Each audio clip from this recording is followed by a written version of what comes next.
Supreme কোর্টের নির্দেশ মতোই মঙ্গলবার সন্ধ্যার আগেই স্টেট ব্যাংক অফ ইন্ডিয়া নির্বাচনী বন্ড সংক্রান্ত যাবতীয় তথ্য তুলে দিল নির্বাচন কমিশনের হাতে। এবার সেই তথ্য আগামী শুক্রবারের মধ্যে কমিশনকে নিজেদের সরকারি ওয়েবসাইটে বন্ড তথ্য প্রকাশ করতে হবে, তেমনই নির্দেশ দিয়েছে সুপ্রিম কোর্ট।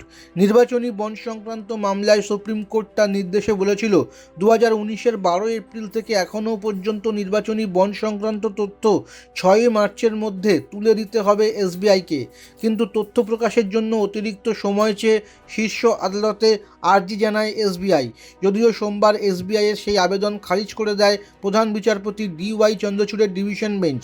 সোমবার শুনানির শুরুতেই শীর্ষ আদালতের মুখের মুখে পড়েছিল এসবিআই। রাষ্ট্রায়ত্ত এই ব্যাংকের উদ্দেশ্যে সুপ্রিম কোর্টের প্রশ্ন ছিল, গত 26 দিন ধরে আপনারা কি করছিলেন? আপনাদের আবেদনে এই নিয়ে কিছুই উল্লেখ করা হয়নি।